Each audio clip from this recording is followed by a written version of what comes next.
नमस्कार। विपन्न बाल अधिकारको सुनिश्चितता हामी सबैको प्रतिबद्धता भनेर गत भदौ 29 गते बाल अधिकार दिवस मनाइएको छ। विशेष गरी प्रत्येक वर्ष भदौ 29 गते बाल अधिकार दिवस मनाइने गर्छ र यसमा चाहिँ बालबालिकाको अधिकार, कर्तव्य र उनीहरूले गर्नुपर्ने समाजमा निभाउनुपर्ने भूमिका र उनीहरूप्रतिको समाज निभाउनुपर्ने भूमिकाका विषयमा रहेर छलफल अन्तर्क्रिया गोष्ठीहरू हुने गर्ने गर्छन्। र यो वर्ष भने अलिकति असहजता कारणले गर्दा वेबिनारमा र भर्चुअल मिटिङबाट राष्ट्रिय रूपमा विभिन्न खालका कार्यक्रमहरू भएका छन्। आज हामी कार्यक्रम युथ भोइसमा यसै सेरोफेरोमा रहेर कुराकानी गर्नेछौँ। बाल अधिकारकै विषयलाई अलिकति बढी जोड गर्नेछौँ आजको कार्यक्रममा। आजको कार्यक्रममा हामीसँग गण्डकी प्रदेश बाल अधिकार विधायन समितिका विज्ञ सदस्य, त्यसै गरी अझै यसलाई चाहिँ मैले उहाँको परिचयलाई म अझै जोड्न चाहेँ।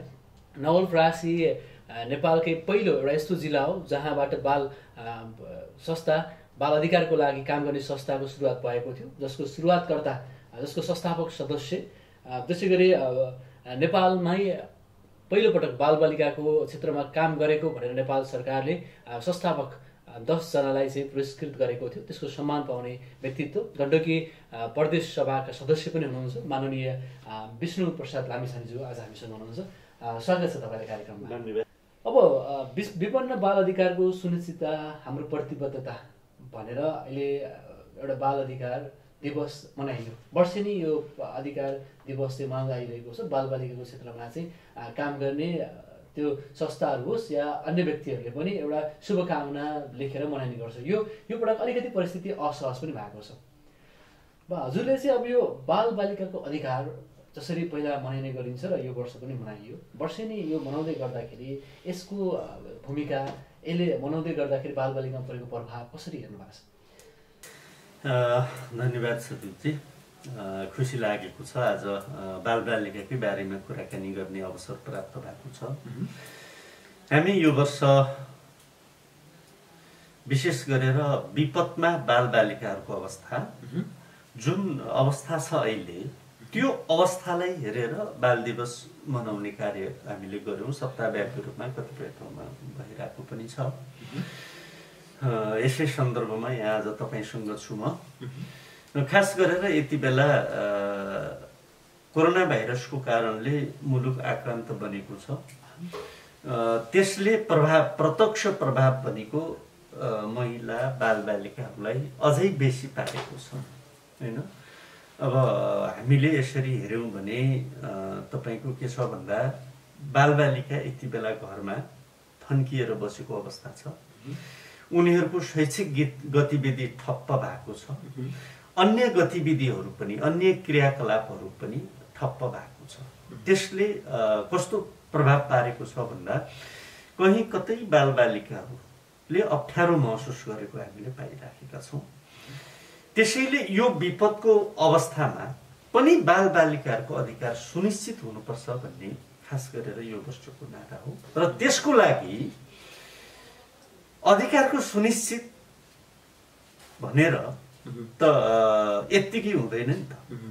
त्यो अधिकारको सुनिश्चित गरिदिने कसले हो त भन्दा बालबालिकाहरूको अधिकारको सुनिश्चित गरिदिने कुरो भनेको कसले हो भन्दा वयस्कहरूले हो अथवा तपाईँको अभिभावकहरूले हो। त्यसो भएको हुँदा त्यो प्रतिबद्धता हामी सबैको त्यो प्रतिबद्धता हो।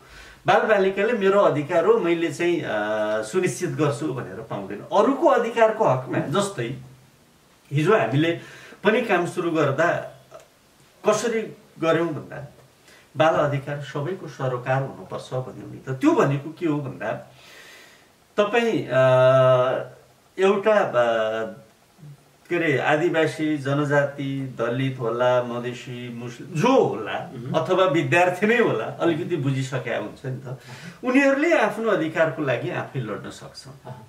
तर बालबालिका आफ्नो अधिकारको लागि आफै लड्न सक्दैन।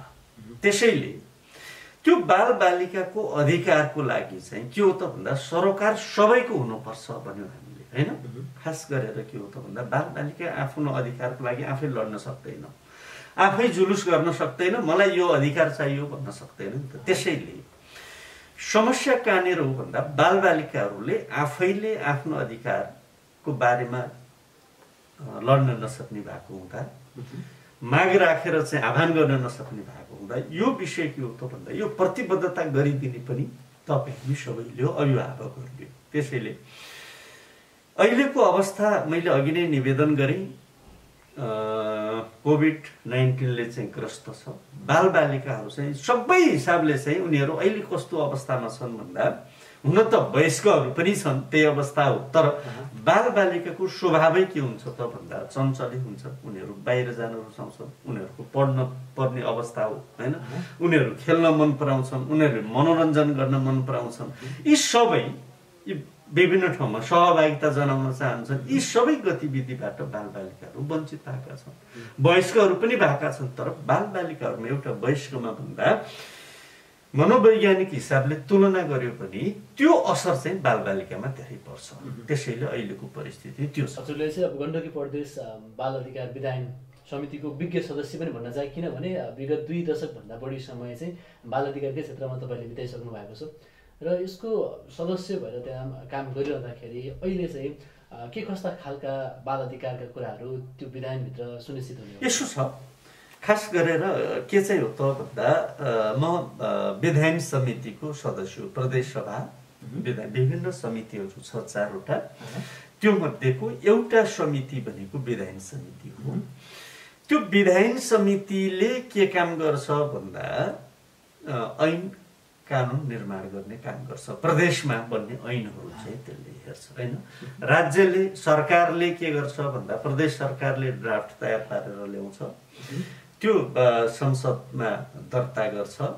दर्ता गरिसकेपछि त्यो हाउसले के गरिदिन्छ त हामीलाई भन्दा यो चाहिँ विधायन समितिमा पठाएर दफावार छलफलको लागि भनेर पठाउँछ। अथवा के हो त भन्दा त्यो विधायन समितिले त्यो विधेयक जुन कच्चा पदार्थ भनौँ न होइन, कानुनको ऐनको कच्चा पदार्थ चाहिँ आइपुग्या हुन्छ, त्यसलाई चाहिँ परिमार्जन गर्नुपर्ने भए परिमार्जन गर्नुपर्छ। विज्ञ साथीहरूसित छलफल गर्नुपर्ने भए विज्ञ साथीहरूसित छलफल गर्छ, सरोकारवालाहरूसित छलफल गर्छ र सकेसम्म सबैभन्दा राम्रो ऐन निर्माण गर्ने काममा चाहिँ विधायन समिति लाग्छ। हामी त्यसरी लागिरहेछौँ। जहाँसम्म अब यो बालबालिकाको कुरो छ, म आफू अहिले बालबालिकाको चाहिँ भर्खरै अब ड्राफ्ट हुँदैछ, ड्राफ्ट चाहिँ आइसकेको छ। अब त्यो दर्ता चाहिँ भएको छैन अझै पनि, संसदमा दर्ता, हाउसमा दर्ता भएको छैन।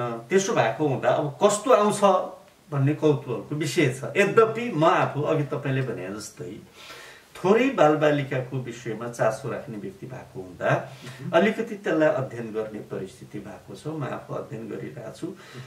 सकेसम्म त्यो सबै ऐनहरू राम्रो बन्नुपर्छ होइन। अब त्यो हामी त्यो समितिमा बसेकाको सोच भनेकै के हो भन्दा सकेसम्म सरल सबैले बुझ्ने किसिमले ऐन निर्माण होस् र प्रष्ट होस् भन्ने हो। त्यसमा पनि अब बालबालिकाको चाहिँ लामो समय त्यही क्षेत्रमा काम गरेको व्यक्ति भएको हुँदा बालबालिका सम्बन्धी ऐन आउने कुरोमा चाहिँ कानुन निर्माण हुने कुरोमा म आफू अलिक चनाखो पनि भएको छु।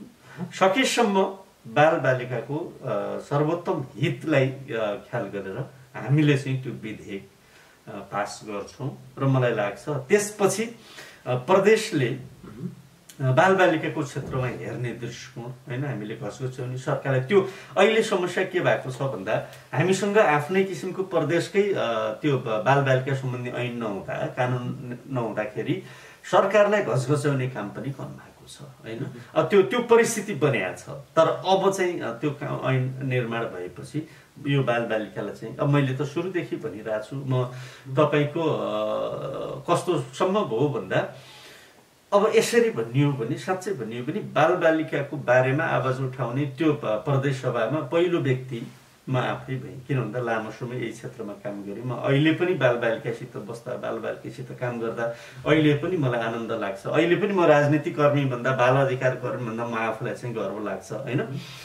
त्यसो भएको हुँदा मैले धेरै पटक हाउसमा कुरो पनि उठाएको छु बालबालिकाको बारेमा, बाल मैत्री बनाउनेदेखि लिएर होइन बाल अधिकारको कुराहरूलाई मैले धेरै पटक हाउसमा कुरा उठाएको छु र सरकारले पनि मलाई लाग्छ यो वास्तविकतालाई बुझेर बालबालिकाको त्यो परिस्थितिलाई बुझेर त्यही किसिमले चाहिँ ड्राफ्ट बनाएको छ। अब यसलाई अब एउटा मैले तपाईँलाई उ दिउँ, अब सुरुमा त कस्तो पनि भयो भन्दा मैले बाल अधिकारको बारेमा हाउसमा जोडतोडले कुरा उठाएँ। एकजना मान्यजीले के भन्नुभयो, बडा रमाइलो छ, अब अरू कुरै पाउनु भएन, कहाँ यस्तो विषयमा चाहिँ त्यो हल्का विषय उठाएको हाउसमा पनि कुरा अलि स्ट्रङ भएर आउनुहोस् न, अलि स्ट्रङ कुराहरू ल्याउनुहोस् भन्नुभयो। मैले बालबालिकाको बारेमा उठाउँदा अनि पछि मैले उहाँलाई कन्भिन्स गरेँ, यो होइन भनेपछि अनि बल्ल चाहिँ कन्भिन्स हुनुभयो। अर्थात् हामीले बालबालिका अझै पनि के छ त परिस्थिति भन्दा बालबालिकालाई हेर्ने दृष्टिकोण अझै पनि सबैको सरोकार बनिसकेको अवस्था छैन। यसलाई बनाउन जरुरी छ, हामी त्यसमा लागिरहेछौँ। अब विधायकको कुरा गर्दा एउटा काँचो माटो जस्तो पकाउन बाँकी छ। जसरी एउटा बालबालिका काँचो माटो यो विधेयक चाहिँ एउटा काँचो माटो छ, पकाउनलाई चाहिँ तपाईँहरू लागिरहनु भएको छ। जसरी बच्चा बालबालिकाहरूको एउटा काँचो माटो हो, देशको एउटा रूप पाक्नुपर्छ। अब यो भित्रको कानुनका बिम्ब प्रतिबिम्बहरू त आफ्नै ठाउँमा रहलान् होइन, तर क्रिया र प्रतिक्रिया हेर्ने हो भने कानुन त हिजो पनि बनेका हुन् नि त। संविधानमा बाल अधिकार त सुनिश्चित रहेको छ र अहिले पनि बाल अधिकार कर्मीहरू चाहिँ त्यो सुनिश्चित गर्दै लाग्नु भएको छ। तर प्रतिक्रिया अहिलेको अवस्थामा हेर्ने झन् बढी जटिल छ नि त। अब शिक्षामा अहिले कोरोनाले गर्दाखेरि, लकडाउनले गर्दा झनै बालबालिकाले पाउनै पर्ने आधारभूत आवश्यकता घाँसपास, के कपास, शिक्षा, स्वास्थ्य, यो चिजहरूबाट त अझै पनि बालबालिका त वञ्चित छन् नि त। हामी एउटा संविधानमा कानुनको रूपमा त गयौँ, तर प्र्याक्टिकल्ली व्यवहारमा उतार्ने कुरामा चाहिँ अझै कतै चुकिरहेछौँ कि के भइरहेको छ? समस्या यसलाई दुई किसिमले हेर्नुपर्छ। एउटा त्यो ऐन कानुनै बनेन भने पनि हामीले केही गर्न सक्दैनौँ। किन भन्दा हरेक चिजलाई हेर्ने दृष्टिकोण टेकेर फड्को मार्ने ठाउँ भनेको त्यही हो, त्यो जरुरी छ। तर कानुनले मात्रै पनि हुँदैन, कति बन्या छन् कानुन, कार्यान्वयनको पक्ष फितलो छु। मैले यो बारेमा नि धेरै पटक कुरा उठाएको छु। हामीले कानुन चाहिँ बनाऊँ, तर त्यस्तो कानुन बनाऊँ जुन कार्यान्वयन होस् होइन। त्यो कुरो चाहिँ मैले पटक पटक उठाएको छु। त्यसो भन्दा पनि के हो भन्दा हुँदैन क्यारे होइन। म आफू आशावादी मान्छे हो, हरेक कुरालाई सकारात्मक हिसाबले हेर्नुपर्छ भन्ने सोच्छु मैले होइन। त्यसो भएको हुँदा त्यसलाई सकारात्मक हिसाबले हेर्दा त्यसको सकारात्मक पाटो के हो भन्दा कम्तीमा नि भोलि हामी बाल अधिकारको क्षेत्रमा आवाज उठाउनेहरूले टेक्ने ठाउँ पनि चाहियो नि त, आधार चाहियो नि त। यो आधारमा हामी कहाँ चाहिँ यो प्रदेशमा बाल अधिकारको हनन भइराखेको छ, यो हुन हुँदैन भन्ने आधार के हो त भन्दा आधार त त्यही हो, ऐन नै हो, कानुन नै हो। त्यसैले त्यो जरुरी छ। त्यो भन्दा बाहेक मैले अघि नै भने मैले बालबालिकाको अहिलेको अवस्थाको बारेमा नि कुरा गरेँ अघि। मनस्थिति एकदमै खलबलिएको अवस्था छ बालबालिका।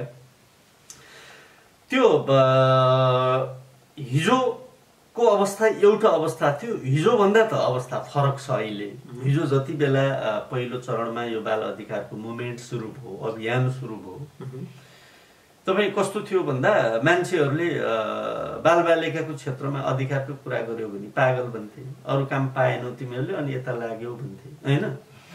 अनि बाल क्लबका कुरा गर्यो भने राम्रै बुझेकै पढे लेखेकै अभिभावकले पनि के भन्थे भन्दा हाम्रा छोराछोरीलाई बिगार्नतिर लागे यिनीहरू, ल भाँड्न थाले, पढाइ बिग्रिने भयो भन्थे होइन। कन्भिन्स गर्नै गाह्रो थियो क्या। पछि बिस्तारै बिस्तारै बिस्तारै बिस्तारै त्यो परिस्थितिको अन्त्य भयो। विभिन्न सङ्घ संस्थाहरूले सहयोग गर्नुभयो। अब आइएनजिओ एनजिओहरूले हामीलाई अब सहयोग गर्नुभयो। हाम्रै जिल्लाकै कुरा गर्ने हो भने पनि अब युनिसेफले, सेभ द चिल्ड्रेनले सहयोग भयो होइन। त्यस्तै स्थानीय विभिन्न सङ्घ संस्थाहरूले चाहिँ हामीलाई सहयोग गर्नुभयो। इकोडेपदेखि लिएर होइन, पहिला एक्सन एड नेपाल, पछि इकोडेप हो, अनि एमएसडिएस, त्यसपछि गएर बेस नेपाल लगायतका जति यो बालबालिकाको क्षेत्रमा काम गर्ने सङ्घ संस्थाहरू थियो ती सबैले चाहिँ सहयोग गर्ने वातावरण भयो। जिल्ला बाल कल्याण समिति त्यसरी नै अत्यन्त आफ्नो त्यो गतिलाई चाहिँ अत्यन्त अगाडि बढायो होइन। हामीले काम गर्ने क्रममा चाहिँ हामीले त्यसरी गऱ्यौँ हिजोको अवस्था। आज केही सहज छ, बाल अधिकारको कुराहरू बुझ्नेहरू पनि धेरै हुनुहुन्छ। हिजो अर्को कुरो के थियो भन्दा बालबालिका आफैले आफ्नै कुरो बुझेका थिएन, उनीहरूलाई नै कन्भिन्स गर्न गाह्रो थियो हामीलाई सुरुमा होइन। बाल अधिकार के हो, अनि बाल अधिकारसित फेरि अर्को एउटा समस्या के हो भने हामी बाल अधिकारका मात्रै कुरा गर्दै गर्दा यता कर्तव्यको पाटो पनि सँगसँगै लगेनौँ भने बालबालिकाले चाहिँ सही मार्ग समात्न सक्दैन। त्यसैले अधिकार र कर्तव्यलाई सँगसँगै हिँड्ने परिस्थिति बन्नुपर्छ। हामी हिजो केही छिन अधिकारका मात्रै कुरा गऱ्यौँ, कर्तव्य बिर्स्यौँ। अनि बालबालिका के भए, उनीहरू आफ्नो अधिकारका मात्रै कुरा गर्ने भए, कर्तव्यका कुरा नगर्ने भए। त्यसैले यो बाल अधिकार र कर्तव्यलाई सँगसँगै लानुपर्छ र यो सबैको सरोकार। अब यो त कहिले भन्दा जहिलेसम्म साँच्चै नै सबै अभिभावकहरू, सबै वयस्कहरूले यो बाल अधिकारको बारेमा बुझ्दैनन् तबसम्म यो सरोकार चाहिँ सबैको हुन जरुरी छ। अहिले चाहिँ ठ्याक्कै भन्नुपर्दाखेरि हाम्रो विधेयकमा के कुराहरू समेटिएका छन् बाल अधिकारको विषयमा चाहिँ? सरस्वती एकदमै सरल रूपमा होइन, यसो छ। अब अहिले अब त्यो विधेयक समेटेका छन्, ठिक छ। अब विधेयक पास नहुँदै त यही भन्ने चाहिँ हुँदैन। किन भन्दा भोलि ती ड्राफ्टमा भएका कुराहरू खाँडछाँट पनि हुन सक्छन्, होइन?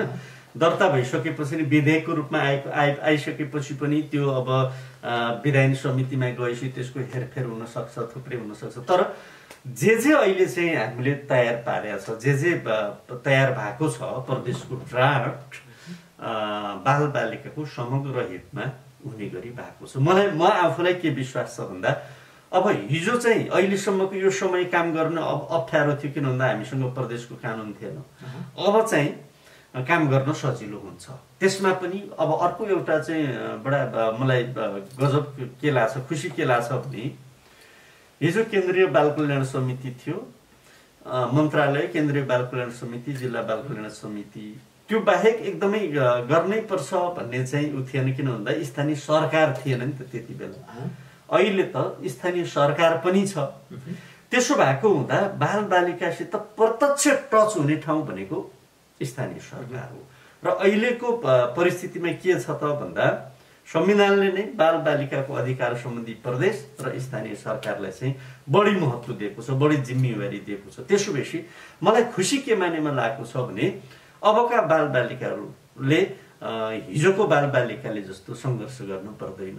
हिजोको बाल अधिकारको क्षेत्रमा लाग्ने हामी जसरी लाग्यौँ, लगायतका देशभरिका धेरै अगुवाहरू, मभन्दा पनि अझै धेरै अगाडिदेखि काम गर्नेहरूले जुन दुःख पाउनु, अब त्यो परिस्थिति नबन्न सक्छ भन्ने लाग्छ। तर एउटा के हो त भन्दा हिजो जिल्ला बाल कल्याण समिति थियो। जिल्ला बाल कल्याण समितिले चाहिँ निकै मेहनत गरेको थियो, होइन? म आफै पनि धेरै जिल्लामा जिल्ला बाल कल्याण समिति सहजीकरणको लागि पुगेको छु। अहिले यो बिचमा संविधान निर्माण भएर संहिता लागू भइसकेपछि कानुनको अभावमा यी कुरा, जिल्ला बाल कल्याण समिति छैन। त्यसो भएपछि चाहिँ त्यहाँ काम गर्ने फोकल पर्सन पनि छैन। नभएपछि के भयो त भन्दा अहिले एकैछिन चाहिँ कसले गर्ने, के गर्ने, कहाँ गर्ने भन्ने भएको छ। अब त्यो कानुन आएपछि चाहिँ, होइन, अब त्यो जिल्ला बाल कल्याण परिषद बन्छ, होइन? अनि त्यसपछि गाउँ हरेक पालिकाहरूमा बन्छ। अनि त्यसपछि हरेक तल्लो निकायले समेत यी बालबालिकाको क्षेत्रमा काम गर्ने भएको हुँदा अब सहज हुन्छ भन्ने मलाई लाग्छ। हिजोको जस्तो बालबालिकाले सङ्घर्ष गर्नुपर्ने, अब हिजै, अब म तपाईँलाई उदाहरणै दिन्छु। अब केबीजी जो अब यही टेलिभिजनमा हुनुहुन्छ, यसको मुख्य मान्छे, उहाँ बाल क्लबबाटै आएको, होइन? धेरै सङ्घर्ष गरेर आउनु भएको छ उहाँहरू। त्यति बेलाका बालबालिकाले हामीले जस्तै उहाँहरूले पनि सङ्घर्ष गर्नु पर्यो। प्रदीप बस्याल, होइन, अब केबी राणा, तिलोत्तम पौडेल, जुन बाल क्लब नेपालमै पहिलो पटक विधिवत दर्ता भयो, होइन? अब अदालत पुग्नु पर्यो, अलि लामो कहानी छ, त्यसलाई फेरि पछि कुनै दिन गरौँला, होइन? अदालतको आदेशमा दर्ता हुने काम हामी गर्व गर्छौँ। नवलपुर, अब समग्र नवलपरासीको त्यति बेला तपाईँको के थियो भन्दा गर्व गर्ने, बालबालिकाको क्षेत्रमा महत्त्वपूर्ण काम गर्ने जिल्लामा गरिन्थ्यो पहिलो बाल क्लबको दर्ता। मैले बालबालिकाको बारेमा उठाउँदा अनि पछि मैले उहाँलाई कन्भिन्स गरेँ यो होइन भनेपछि बाल मैत्री नगर घोषणा। अनि जिल्ला बाल क्लबहरूको जिल्ला स्तरीय नेटवर्क हामीले जिल्ला बाल समूह, जिल्ला समन्वय समिति भन्यौँ। 2061 सालमा चाहिँ यहीँबाटै सुरु भयो। पहिलो जिल्ला नै यही हो। हामीले त्यसपछि धेरै जिल्लाहरूमा सहजीकरण गऱ्यौँ। त्यसैले धेरै राम्रा कामहरू भएको जिल्ला हो यो, होइन? धेरै उत्पादन तपाईँको मलाई कहिलेकाहीँ कस्तो लाग्छ भने त्यति बेला बाल क्लबमा काम गरेका भाइ बहिनीहरू जो हुनुहुन्छ अहिले पनि उहाँहरू कुनै न कुनै राम्रो ठाउँमा हुनुहुन्छ। हिजो त्यो के हो त भन्दा हिजो बाल क्लबमा लाग्ने विद्यार्थीहरूको पढाइ बिग्रिन्छ, यिनीहरू चाहिँ बिग्रिन्छन्, भाँडिन्छन् भनेर जे शङ्का उपशङ्का थियो त्यो होइन है भन्ने उदाहरण हो। त्यो अधिकारको पाटोमा त एउटा भयो, एउटा बालबालिका विद्यार्थीको रूपमा ऊ बाल क्लबमा जान सक्ने भयो। तर अहिले हामीले हेर्ने हो भने सरसर्ती हेर्ने हो भने चाहिँ एउटा विद्यार्थीले स्कुल गइसकेपछि उसको किताबमा पढेर थाहा पाउँछ मेरो बाल अधिकार हुँदो रहेछ भन्ने कुरा। नर्मल्ली चाहिँ उसले कसैबाट अरू इन्स्ट्रक्टरहरू बाल अधिकार कर्मी आउनु भएन भने उसले थाहा पाउने आधार चाहिँ त्यहाँ रहन्छ। तर जो विद्यार्थी स्कुलै जान नपाएको विद्यार्थीहरू कति धेरै छन् होइन, त त्यसको अधिकारको बारेमा थाहै नपाएको, सानैमा चाहिँ बाल श्रममा जानु परेको एउटा बालबालिकाहरू, त्यसै गरी चाहिँ बाल विवाहको समस्यामा परेका, बाल यौन शोषणका कुराहरू रहेका छन् होइन, स्वास्थ्यको क्षेत्रमा चाहिँ उपचार नपाएर सानैमा मर्न परेको अवस्था रहेको छ। यस्तोहरूलाई चाहिँ कसरी समेट्दै हुनुहुन्छ? हो, अब सबैभन्दा ठुलो समस्या नै हाम्रो लागि त्यही हो, चुनौती हाम्रो लागि सबैभन्दा त्यही हो। अहिले पनि हामी जति काम गऱ्यौँ भनेका छौँ, जतिसुकै काम गऱ्यौँ भने पनि सडकमा अहिले पनि बालबालिका छ होइन। अब अहिले पनि ती सडक बालबालिकालाई हामीले अझै उद्धार गर्न नसकेको अवस्था छ। त्यस्तै अझै पनि बाल श्रमिकहरूको अवस्था छ। म चाहिँ एकदमै त्यो बिना सङ्कोच भन्न सक्छु, तैँले के काम गरिस् त नि त्यसो भए भन्ने प्रश्न आउला, अझै पनि त्यो छ। तर कुरो कहाँनिर रहेछ भन्दा जबसम्म बालबालिकाको सम्पूर्ण जिम्मा राज्यले लिँदैन तबसम्म अधिकार कर्मीहरूले मात्रै पनि हुँदो रहेनछ भन्ने चाहिँ हामीलाई लाग्यो। तपाईँलाई उदाहरण दिन्छु। जस्तै हामीले काम गर्दै गर्दा अलि धेरै पहिला एउटा यो जिल्ला बाल कल्याण समिति त छँदै थियो, त्यो बाहेक हामीले के गर्यौँ भन्दा त्यति बेलाको यो पश्चिमाञ्चल विकास क्षेत्र भन्ने थियो। यो पश्चिमाञ्चल विकास क्षेत्रको सबै जिल्ला बाल कल्याण समितिको एउटा नेटवर्क बनाएको थियौँ हामीले। अझै यसलाई चाहिँ राम्रो बनाऊ, यो विकास क्षेत्रलाई राम्रो बनाऊ भनेर त्यति बेला अहिलेको प्रदेश भएको जस्तै। अनि हाम्रो एउटा बैठक चाहिँ पोखरामा थियो, अलि धेरै पहिला हो। एउटा होटलमा हाम्रो कार्यक्रम थियो अनि हामीलाई त्यहाँ चिया लिएर आउने एकजना सानो भाइ थियो। त्यो देखेपछि हामीलाई चाहिँ एकदम नमिठो लाग्यो र हामीले के गर्यौँ भन्दा त्यही बैठकमा एउटा सोच बनायौँ, अब यी होटल बाल मजदुरहरूलाई चाहिँ संरक्षण गर्नुपर्छ, यिनलाई उद्धार गर्नुपर्छ भन्ने चाहिँ सोच चाहिँ हामीले बनायौँ।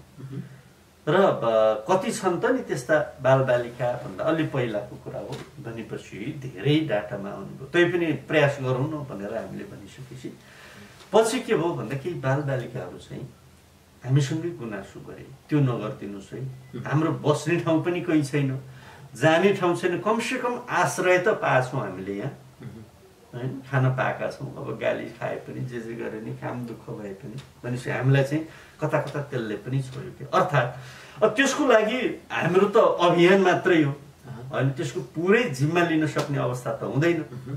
त्यसको लागि के हो त भन्दा राज्यले तयार हुनुपर्छ। मैले पटक पटक सुरुदेखि नै यो आवाज उठाएको छु। यस्ता अघि तपाईँले भनेका जस्ता बालबालिकाहरू जो अहिले पनि हिंसामा छ, जो अहिले पनि भेदभावमा छ होइन, जो अहिले पनि सडकमा छ, यी सबै बालबालिकाहरूलाई चाहिँ आर्थिक अवस्था कमजोर भएका बालबालिकाहरूलाई चाहिँ राज्यले जिम्मा दिनुपर्छ। त्यो चाहिँ काम। त्यो बाहेक अब विभिन्न बालबालिका क्षेत्रमा काम गर्ने सङ्घ संस्थाले त गरिरहेको छ, गरेका छ, तर त्यो दिगो हुँदैन। किन भन्दा अब सङ्घ संस्था पनि डोनरले पत्याउँदासम्म काम गर्ने हो, त्यसपछि उहाँहरूको पनि उपाय हुँदैन। त्यसैले अब हामी चाहिँ अधिकारको क्षेत्रमा ओकालतै गरेर हिँडेको परिस्थिति हो भने ती बालबालिकाहरूलाई चाहिँ त्यसरी ल्याउनु पर्ने अवस्था हुन्छ। त्यसैले मैले पटक पटक भन्ने गरेको छु, विशेष गरेर राज्यले ध्यान दिनुपर्ने कुरो दुईटा हो भन्ने लाग्छ मलाई। एउटा शिक्षा टोटली राज्यले जिम्मा लिनुपर्छ होइन। अब सानैदेखि बालबालिका स्कुल जान्छ, उसको सम्पूर्ण जिम्मेवारी राज्यले लिएपछि बालबालिका अब त्यो काम गर्न जान नि परेन, सडकमा जाने परिस्थिति पनि बन्दैन होइन।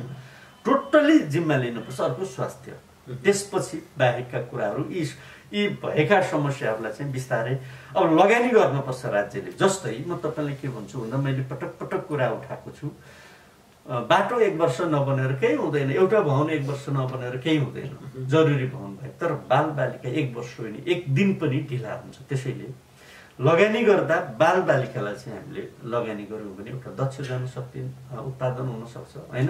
त्यसलाई चाहिँ हामीले राज्यले गर्ने लगानी, अभिभावकले गर्ने लगानीलाई चाहिँ ख्याल गर्न जरुरी छ। त्यसैले त्यो लगानीलाई चाहिँ खेर गयो होइन, हामीले ऊर्जा दिइरहेछौँ भन्ने सोचका साथले हिँड्नुपर्छ। त्यसको लागि अब हामीले गर्ने काम, ऐन कानुनले गर्ने काम छँदैछ, त्यो ऐन कानुन अनुसारको जिम्मेवारी राज्यले लिनुपर्छ। म आफू यो पक्षमा, वकालत गर्ने पक्षमा लागिरहेको छु। भोलिसम्म पनि मेरो यो यात्रा निरन्तर रहन्छ। अब एउटा बालबालिकाको लागि हौसला उपलब्धि पनि भन्नुपर्छ, किनभने हिजो 2 दशकसम्म तपाईँ आफै बाल अधिकार कर्मी भएर काम गर्नुभयो, बालबालिकाको हकितको लागि काम गर्नुभयो र एउटा नियम बनेको नियमलाई यस्तो हुन्छ अधिकार भन्नुभयो र आज चाहिँ त्यो नियम बनाउने ठाउँमा पुग्नु भएको छ होइन। र त्यही बालबालिकालाई आफूले नियम बनाउने र यो अनुसार चल्नुपर्छ। बालबालिका समस्या हिजो देख्नुभयो र समाधानको लागि आज त्यो ठाउँमा पुग्नु भएको छ।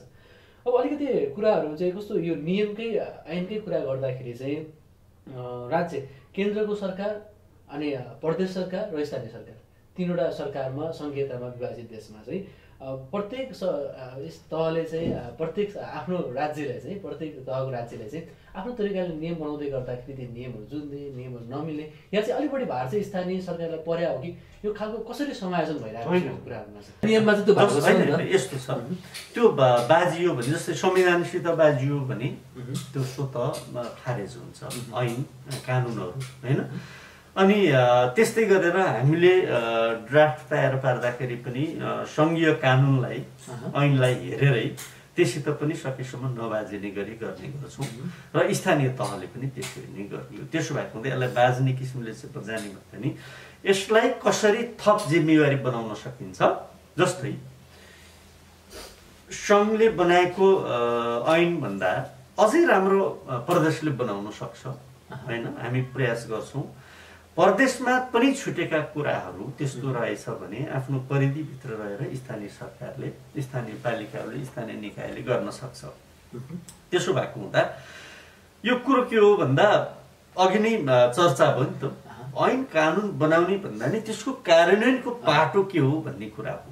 हामी हिजो कतिपय सवालमा ऐन कानुनले नदिएका कुराहरूलाई पनि गर्दै गयौँ, पछि त्यसलाई संशोधन हुँदै गयो, परिस्थितिले सिर्जना गर्यो नि त। त्यसो भएको हुँदा कुरो के हो भन्दा बालबालिकाहरूलाई सबैभन्दा पहिला चाहिँ सोच के बनाउनु जरुरी छ भन्दा बालबालिका हाम्रा बालबालिका हुन्। मैले पटक पटक भनेको छु, मैले मेरा छोराछोरी भन्न छोडेको धेरै भइसक्यो। हाम्रा छोराछोरी, सबै बालबालिका हाम्रा हुन्, मेरा होइनन्। हाम्रा बालबालिकाहरूलाई कसरी राम्रो बनाउने, कसरी असल बनाउने होइन, कसरी चाहिँ दक्ष जनशक्ति उत्पादन गर्ने, अहिले विकृति आयो भनिरहेछौँ नि त। हाम्रो उद्देश्य के हो भन्दा ती बालबालिकाहरूलाई सुसंस्कार सिकाउने, सभ्य बनाउने हो, राम्रो बनाउने हो, मुलुकप्रति माया गर्ने बनाउने हो। मैले अघि भने नि बाल क्लबबाट उत्पादन भएका हाम्रै जिल्लाको कुरा गर्ने हो भने पनि राम्रै ठाउँमा अहिले काम गरेका छन्, तर सकेसम्म देशलाई माया गर्ने व्यक्तिहरू छन् कि होइन। तपाईँको यही पत्रिका, अब त्यहाँबाट हिजो हामीले भित्ते पत्रिका प्रकाशन सुरु गऱ्यौँ होइन, बालबालिकाले चाहिँ भित्ते पत्रिका प्रकाशन गर्थे। त्यही भित्ते पत्रिकाकै प्रकाशनकै माध्यमबाट अहिले हाम्रो जिल्लामा हिजो बालबालिका क्षेत्रमा आउनेहरू आज पत्रकारहरू राम्रै, अब केही कुरो छ, प्रदीप बस्याल संस्थापक अध्यक्ष हो त्यो जिल्ला बाल समूह, जिल्ला समूह, ऊ बिबिसीमा काम गर्छ होइन। विद्रोही गिरिजी अहिले पनि पत्रकार हुनुहुन्छ होइन। अनि सिर्जना कण्डेल हिजोको अध्यक्ष हो, उहाँ पनि उमै हुनुहुन्छ। जो छ यहीँ बसेरै केही गर्नुपर्छ भन्ने छ। मुन्ना मिया सिद्दिकीदेखि लिएर विष्णुपुरीदेखि लिएर होइन, दीपक शर्मादेखि लिएर थुप्रै व्यक्तिहरू चाहिँ यही केही गर्नुपर्छ भनेर लागिरहनु भएको छ। त्यसो हुँदा हामीले दिने शिक्षा भनेको बालबालिकालाई चाहिँ उनीहरूलाई अधिकारको मात्रै कुरा गर्दैनौँ, उनीहरूलाई हामीले कर्तव्यका कुरा पनि गर्छौँ। तिमीहरूका कर्तव्य यी हुन् है, कर्तव्यलाई अधिकार प्राप्ति गर्दै गर्दा आफ्नो कर्तव्यलाई पनि नभुल भनेर हामीले चाहिँ उनीहरूलाई शिक्षा दिन्छौँ। त्यसो भएपछि बालबालिकाहरूलाई त्यही किसिमको संस्कारमा हुर्काउने। र हाम्रो सोच के हो भन्दा अहिले जे विकृति बढिरहेछ भनिरहेछौँ हामीले होइन, अब मुलुकमा, अब चाहे त्यो राजनेता होस् चाहे ऊ होस् जेसुकै भए नि, लक्ष्य के हो त भन्दा अब त्यो अगाडि असल थप्ने हो भन्ने। जस्तै नेता त हामीले देखेका छौँ, अहिले त राजनीति गर्छु भन्ने लाज मर्दो परिस्थिति बनिरहेछ होइन। कमसेकम नेता बन्दै गर्दा पनि त्यो बाल क्लबबाट आएको व्यक्ति एउटा नेता बन्दै गर्दा पनि असल नेता बनोस्, असल डाक्टर बनोस्, असल शिक्षक बनोस्, असल सामाजिक अभियन्ता बनोस्, हैन? त्यो वातावरण चाहिँ दिएर सकारात्मक सोच हो, त्यो वातावरण दिएर अगाडि बढ्नु। जस्तो अधिकारको कुरा त हामी धेरै गरियो, बालबालिकाको कर्तव्यभित्र चाहिँ के पर्दो रहेछ?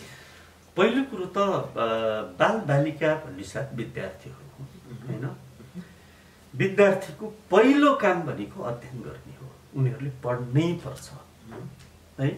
अब आफूलाई समाजमा स्थापित गर्नको लागि, मुलुकमा स्थापित गर्नको लागि अहिले हामीले भनिरहेछौँ नि, बालबालिका प्रतिको लगानीको कुरा गरिरहेछौँ नि, राज्यले गर्नुपर्छ भनिरहेछौँ नि, त त्यो भनेको के हो भन्दा एउटा बिरुवालाई मलजल गरेको हो, त्यो मलजल गरिसकेपछि फल प्राप्त हुन्छ भन्ने सोच हो हैन। त्यसैले अब बालबालिकालाई राज्यले लगानी गर्यो, त्यो राज्यले लगानी गर्नु यिनका अधिकार हो, बालबालिकाको अधिकार हो हैन। राज्यले उनीहरूलाई लगानी गरेर एउटा राम्रो दक्ष जनशक्ति, एउटा राम्रो बालबालिका, असल बालबालिका तयार पार्ने। तर त्यो भइसकेपछि अब उनका कर्तव्य के हुन् त भन्दा लगानी राज्यले गरिरहेछ, अभिभावकले गरिरहेछ होइन, अरूले गरिरहेछ, त्यसो भएपछि त अब लगानी गरिसकेपछि लगानी पहिलो लगानी त पढाइमै होला होइन, अरू स्वास्थ्यमा होला, जेमा भए पनि अब पहिलो काम त पढिदिनु पर्यो नि त, कर्तव्य उनीहरूको पढ्न पर्यो, दक्ष जनशक्ति उत्पादन हुनु पर्यो, अनुशासित हुनु पर्यो, चरित्रवान हुनु पर्यो होइन। हामीले सुरुमा कस्तो भयो भन्दा हामी पनि अलिकति थोरै भ्रममा अब एकदम बाल अधिकारको क्षेत्रमा काम गरे बालबालिकालाई कुनै काम गराउनु हुँदैन भने जस्तो हो।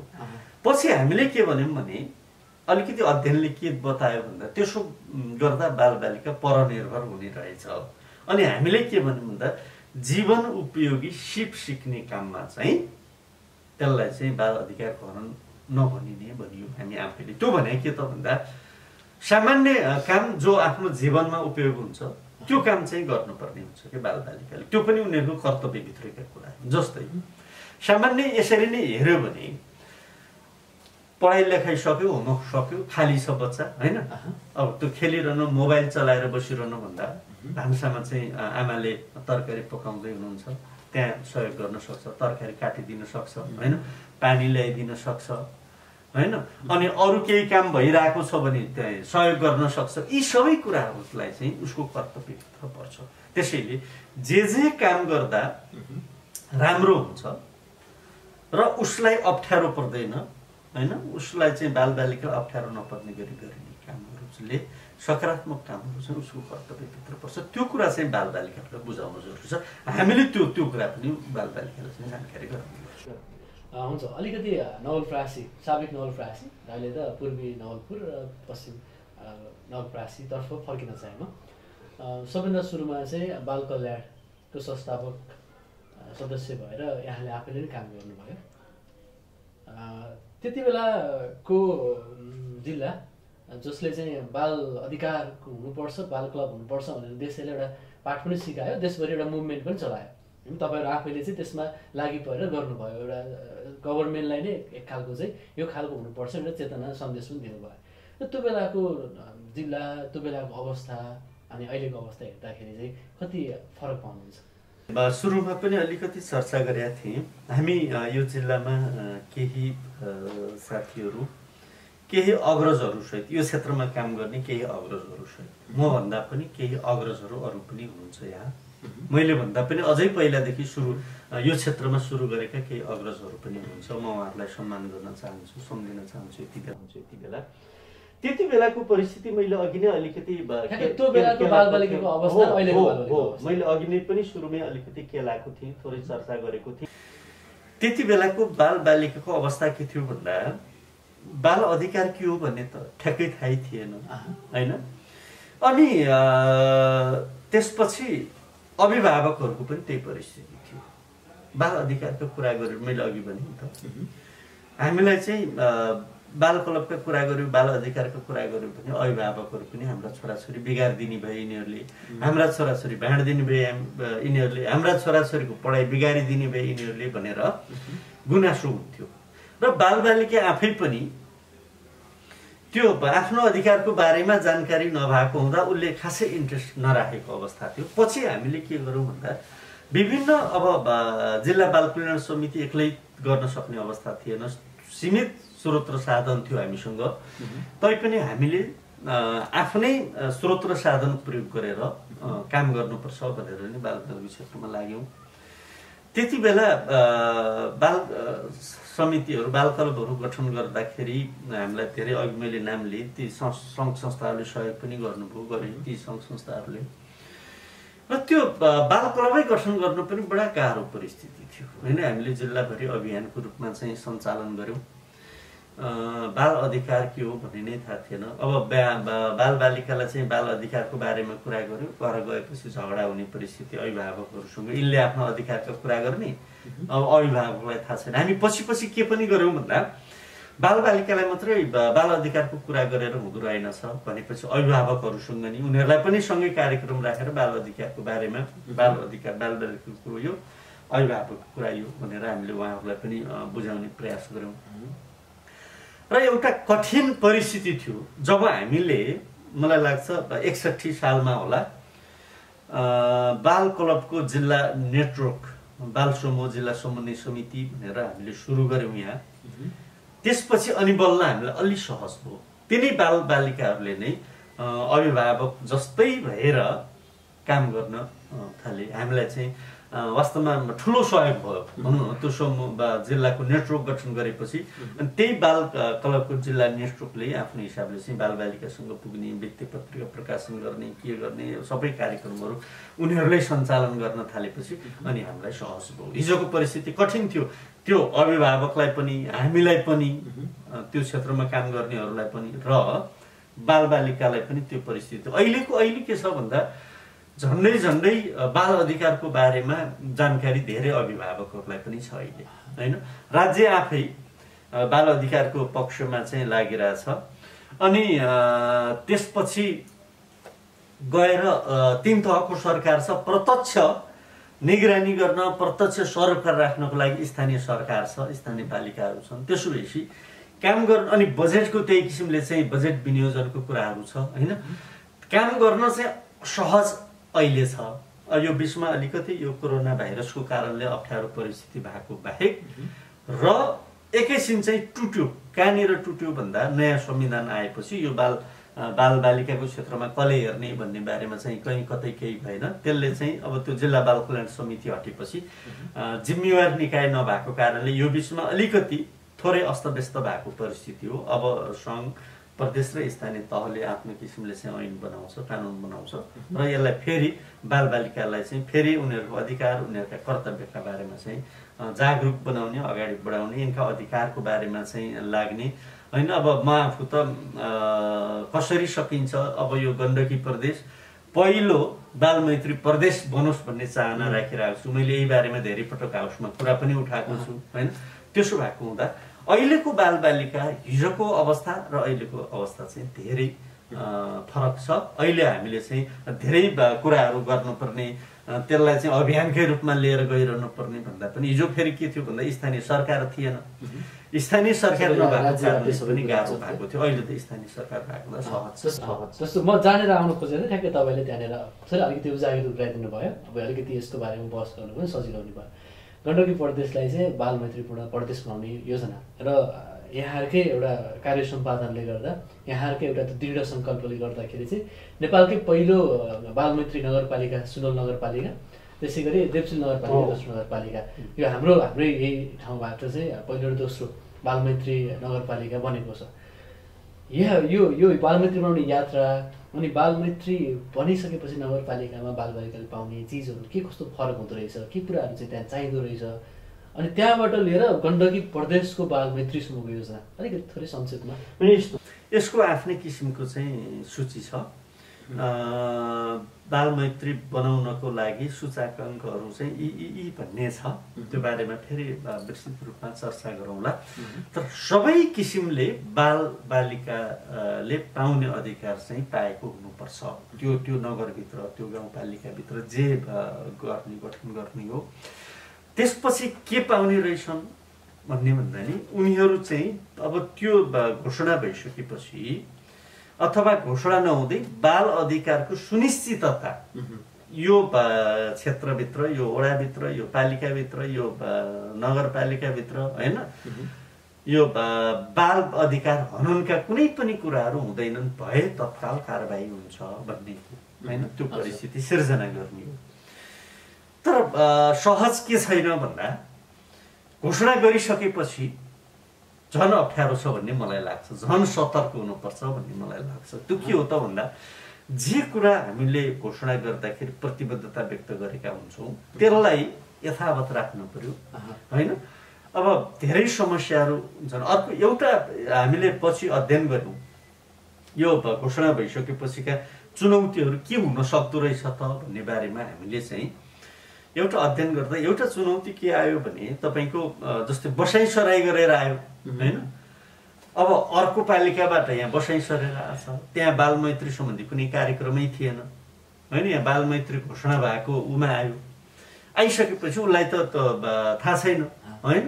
हो त्यो बसाइ सरेर आउनेलाई कसरी फेरि जागरुक बनाउने र त्यो बाल अधिकारको कुरालाई चाहिँ त्यो घरमा कसरी सुनिश्चित गर्ने भन्ने एउटा चाहिँ चुनौती हुँदो रहेछ। अर्को चुनौती के हुँदो रहेछ भन्दा डेरा गरेर बसेका मान्छेहरू छन् विभिन्न ठाउँबाट आएका, तिनीहरूलाई चाहिँ अब बाल अधिकार के हो भन्ने थाहा नहुने परिस्थिति, त्यहीँबाट नै कहीँ कहीँ बाल अधिकार हनन भएको परिस्थिति। त्यसैले यसलाई यथावत राख्न र थप कुराहरू गर्नलाई चाहिँ अलिकति अप्ठ्यारो हुने स्थिति। अब कतिसम्म भन्दा म आफैले मेरो घरमा सुरुमा चाहिँ मैले के गरेँ भन्दा बाल अधिकार र महिला हिंसा गर्नेहरूको लागि प्रवेश निषेध भने मैले सुरुमा मेरो घरमा चाहिँ। अनि मान्छे त्यसले एउटा होला, अब यो घमण्डी भन्यो होला, जे भन्यो होला होइन, तर त्यसले के गरायो मलाई भन्दा मान्छे भित्र आउँछ होइन। अब बाल अधिकार बुझेका यसै पनि बुझ्यो होइन। जसले बुझेन त्यो मान्छेले आउने साथ मसँग पहिलो प्रश्न त्यही गर्थ्यो कि होइन यो बाल अधिकार हो, बाल अधिकार भने के हो, यो महिला हिंसा भने के हो होइन भनेर चाहिँ मान्छे चाहिँ उसले पहिलो प्रश्न नै त्यही सोध्थ्यो कि। अनि मैले चाहिँ त्यो बारेमा बाल अधिकारको बारेमा बुझाउने काम गर्थेँ। म अब जेन्डरमा नि काम गरे हुँदा महिला अधिकारका कुरा, महिला हिंसा विरुद्धका कुराहरू पनि हुन्थ्यो। त्यसले के भयो त भन्दा अलिकति फाइदा भएको थियो मलाई। त्यसैले त्यो परिस्थितिलाई यथावत राख्ने कुरो चाहिँ महत्त्वपूर्ण हुन्छ। हामी लगभग अन्त्यतर्फ छौँ। अब यो बहस बालबालिकाको विषयमा कुराकानी गर्ने भने लामो पनि अझै लामो हुन सक्छ। यसलाई अब छुट्याउँ, संक्षिप्तमा लागौँ। अब यो अघि नै मैले जोडेको कुरा र कहीँ कतै तपाईँले पनि यसलाई उजागर गरेको कुरा रहेको थियो। 6 महिनादेखि विद्यार्थीहरू विद्यालयबाट पढ्नबाट वञ्चित छ। एउटा भर्चुअल पढाइ त छ, अनलाइन पढाइ, तर जसले वास्तविकता पाउनुपर्ने उनीहरू चाहिँ अझै पनि यसबाट वञ्चित छन् होइन। त्यो एउटा एक खालको समूह, पीडित समूह, एउटा पीडित बालबालिकाको समूह छँदैछ जो हरेक चिजबाट वञ्चित छ। र यो पटक भर्चुअल यो लर्निङ मेथडमा पनि उनीहरू यो कुरामा पनि वञ्चित हुनुपर्ने अवस्था आएको छ। यसलाई चाहिँ पढ्दैछले कसरी सम्हाल्ने गर्ने सोच? अब यसो छ, अब यो के हो भने अहिले पनि भर्चुअल शिक्षाबाट सबै बालबालिका चाहिँ पहुँचमा छैन होइन। अब गाउँमा अहिले पनि इन्टरनेटको समस्या छ। त्यसो भएको हुँदा अब प्रदेशले के गर्दैछ भन्ने कुरो त मैले जवाफ दिन सक्दिनँ, किन भन्दा त्यो सरकारले जवाफ दिने कुरा हो होइन। अब प्रदेश सरकारले अब कसरी योजना बनाउँछ त्यो बारेमा हामीले प्रश्न गरिरहेछौँ होइन।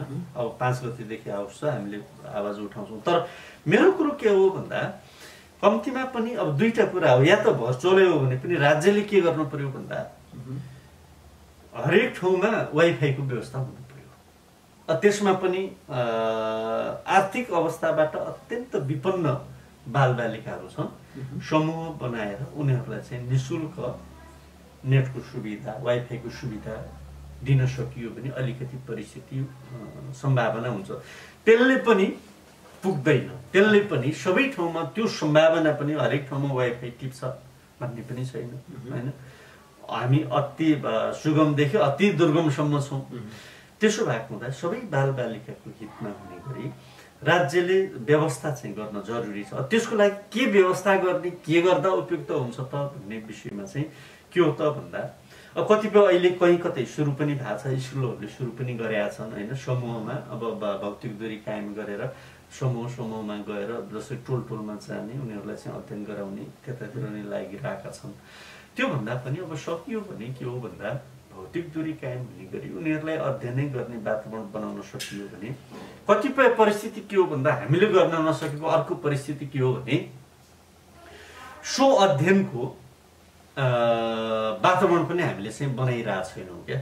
त्यो पनि हो क्या, अध्ययन गर्छ बालबालिकाले अध्ययन गर्छ, अभिभावकले अलिकति वास्तवमा भन्यो भने अहिले त अभिभावक पनि घरमै छ नि त, हामीले ध्यान नदिएर पनि हो होइन, आफ्नो बालबालिकालाई आफैले पढाउने परिस्थिति सिर्जना गर्न नि सकिन्छ नि त, तर हामीले त्यतातिर ध्यान दिएका छैनौँ। कतिपय कुराहरू हामी आफैले गर्ने कुराहरू पनि गरेका छैनौँ।